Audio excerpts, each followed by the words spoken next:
Hola, bienvenidos y bienvenidas a una nueva edición de Café y Educación Digital. Este es un espacio donde reflexionamos sobre el uso de la tecnología en el aula, sus alcances y las estrategias didácticas que podemos incorporar en la enseñanza. En esta oportunidad vamos a estar conversando con Alejandro Batista. Él es abogado especialista en Derecho y Tecnología y prosecretario de Políticas Digitales de la Facultad de Ciencias Jurídicas y Sociales de la Universidad Nacional de La Plata. Él se va a referir a los usos de la inteligencia artificial generativa, ChatGPT, y su incorporación hacia dentro del aula. Lo escuchamos. El uso de sistemas de inteligencia artificial, como estamos viendo últimamente a partir del boom de ChatGPT, tiene numerosas aplicaciones y numerosos campos en los cuales se puede utilizar. Muchos de esos va a colaborar, por ejemplo, como soporte o como ayuda para la toma de decisiones. Y esto es muy importante porque por primera vez una tecnología de estas características puede estar influyendo en decisiones finales que se puedan tomar. Por supuesto que esto tiene distintos efectos dependiendo de los campos. Desde ya no es lo mismo la decisión de sugerir un contenido en internet, en streaming o en audio, que determinar, por ejemplo, algún tipo de requisito de admisión para la cobertura de un seguro o para ocupar un cargo en un reclutamiento de personal. Entonces, en general los países ahora están revisando las normativas y las reglas generales de responsabilidad para poder analizar cuál le puede caber a cada uno. Aquí vamos a encontrar distintos actores. Desde ya vamos a encontrar a la empresa desarrolladora que implementa los sistemas de inteligencia artificial, que además es la responsable de los datos con los cuales ha sido entrenada esa inteligencia artificial, pero también vamos a encontrar a los proveedores de servicios basados en esa inteligencia artificial y eventualmente al usuario final que la va a estar utilizando. Desde el punto de vista de las reglas generales del derecho, hay responsabilidades respecto de quien se ve afectado para con toda esta cadena de usuarios y de utilizadores de inteligencia artificial. Habrá que ver cómo se termina definiendo. Hoy esto es una discusión que está en pleno debate y que está comenzando a producir normativas específicas, como es el caso en la Unión Europea, donde justamente lo que se hace es distinguir el tipo de efecto, el ámbito en el cual se utilizan los sistemas de inteligencia artificial para ir deslindando estas responsabilidades. Lo más importante es que las empresas, los usuarios en general, puedan realizar una utilización ética y que estén con una atención especial al cumplimiento y al respeto a los derechos fundamentales de las personas.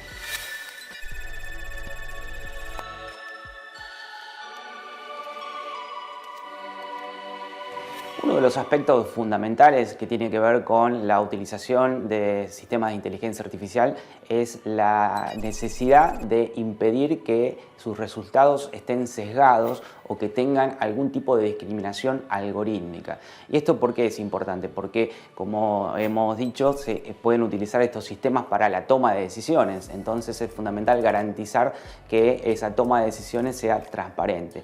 En este sentido, dado que los sistemas de inteligencia artificial se basan en la utilización y la sistematización de grandes cantidades de datos, o bien con patrones que están en esos datos o bien generando patrones a partir de la sistematización de esos datos, es fundamental que las empresas desarrolladoras tengan el máximo cuidado y la máxima transparencia en la utilización de estos datos. Debe quedar claro qué tipo de datos, cómo se han utilizado, de dónde han surgido, y además hay que prestar un especial interés en estos sesgos, porque probablemente, como pasa muchas veces en la sociedad, a lo mejor no nos damos cuenta de que hay algún tipo de sesgo, pero justamente este tipo de herramientas, al poder procesar grandes cantidades de datos, pueden determinar esos sesgos. Y si no se tiene la precaución de cómo actuar en esos casos, esos sesgos o esa discriminación se pueden potenciar y eso evidentemente puede generar perjuicios a terceros.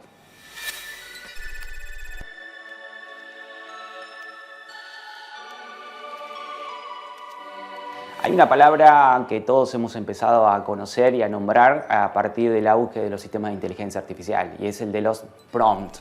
¿Qué es un prompt? Un prompt es la instrucción, los datos que ingresamos nosotros en un sistema de inteligencia artificial, el caso más conocido es ChatGPT, que funciona justamente como un chat, y qué es lo que le proporcionamos, la información que le proporcionamos nosotros para obtener alguna respuesta. Y es un paso fundamental, dado que se trata de sistemas conversacionales, es fundamental la manera de elaborar ese prompt, que no siempre es una pregunta, va mucho más allá de una pregunta, es contextualizar la información que nosotros le estamos proporcionando para que el sistema tenga más elementos para poder responder. Un buen prompt va a obtener una buena respuesta. Un prompt mal elaborado seguramente nos va a llevar a tener que hacer un proceso de iteración para poder lograr los resultados que estamos buscando. Un elemento que incluso es poco conocido, pero que se puede utilizar en los sistemas de inteligencia artificial son los grados de creatividad que se le puede dar al sistema. Esto dependerá del tipo de pregunta o de prompt que estamos utilizando. Podemos elegir que el sistema sea lo más preciso posible o podemos pedirle que sea lo más creativo posible. Tenemos en estos dos extremos podemos buscar las distintas alternativas. Y una cosa fundamental es que el usuario debe conocer del tema que está preguntando. Si no conocemos del tema que vamos a preguntar, mal vamos a poder hacer una buena pregunta y además no vamos a poder evaluar adecuadamente la fiabilidad de la respuesta.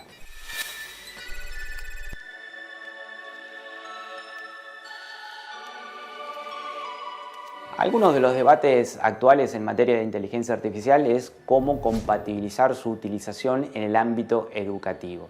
Aquí tenemos que, como en cualquier otra actividad, estas herramientas presentan una oportunidad para su utilización que va a depender de la manera en la cual se puedan comprometer en el proceso de enseñanza-aprendizaje. Para los docentes puede ser una ayuda extraordinaria, por ejemplo, para armar contenidos, para mejorar la calidad de los contenidos, hacer contenidos más interesantes, por ejemplo, que es un desafío muy grande el de poder captar la atención de los estudiantes, generar actividades de evaluación, generar cuadros sinópticos, explicaciones. Se le puede pedir a estos sistemas, por ejemplo, que muestren casos de uso en la vida cotidiana de aquel tema que estamos estudiando. Y lo más importante es que el docente pueda hacer este acompañamiento al uso de los estudiantes. Los estudiantes, naturalmente, como cualquier otra persona, están al tanto de estas novedades y pueden utilizar estos sistemas. El docente tiene que ser quien pueda explicarle cuáles son las oportunidades, cuáles son las ventajas de utilizar estos sistemas, pero también cuáles son las limitaciones. Un tema muy importante es la fiabilidad de las respuestas que se obtienen con estos sistemas. No siempre son fiables. En el caso jurídico, por ejemplo, hace muy poco tiempo en Estados Unidos un abogado al contestar una demanda se basó en los datos y en los antecedentes de la jurisprudencia que le brindaba ChatGPT y resultó que esos casos no existían. Por lo tanto, el uso de estas herramientas es una herramienta más que no va a trabajar ni por los docentes ni en lugar de los estudiantes, sino con los docentes y con los estudiantes, siendo el docente quien tiene la posibilidad de guiar su utilización para realmente poder sacarle provecho.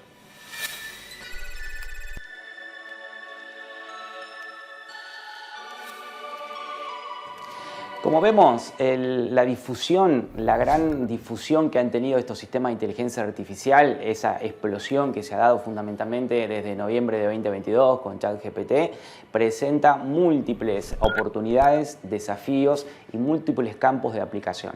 En la docencia vamos a tener una importancia interesante porque, como decíamos, puede mejorar este proceso de enseñanza-aprendizaje, podemos obtener personalización en las respuestas y en los trabajos a los estudiantes, pero claro, esto implica desafíos para los docentes. En primer lugar, obviamente conocer la tecnología para poder determinar sus ventajas y sus limitaciones. En segundo, poder adaptar los contenidos y los procesos sobre todo. Uno de los principales desafíos va a ser adaptar los procesos de evaluación a partir de la existencia de este tipo de herramientas. Por lo tanto, aquí lo que vemos es que vamos hacia un esquema donde se deje de evaluar a partir de la repetición de conceptos o de resúmenes de conceptos, cosa que va a ser rápidamente ChatGPT hacia un esquema en el cual podamos reflexionar en conjunto con los estudiantes, poder pedir la fundamentación de la aplicación de los conceptos, de qué manera cada uno de estos conceptos que se aprenden en las distintas asignaturas son elementos indispensables para el desarrollo del futuro profesional que se esté preparando. Por eso el docente tiene que conocer, tiene que saber los límites y los alcances y tiene que vencer quizás ese miedo a incorporar estas nuevas tecnologías junto con sus estudiantes. Si logra hacerlo, seguramente vamos a tener mejores procesos, vamos a tener mejores ámbitos de educación y mejores resultados en estos procesos de enseñanza-aprendizaje. Bueno, estos son algunos de los aspectos involucrados que podemos tratar en esta dinámica de la existencia y la utilización de los sistemas de inteligencia artificial en distintos ámbitos y en particular en la educación. Vamos a seguir discutiendo estos temas, son debates que se tienen que dar, la mayor participación posible es fundamental para poder lograr justamente que el uso de este tipo de herramientas sea en provecho y en favor de los distintos ámbitos en los cuales se aplica, en especial, como decíamos, la educación.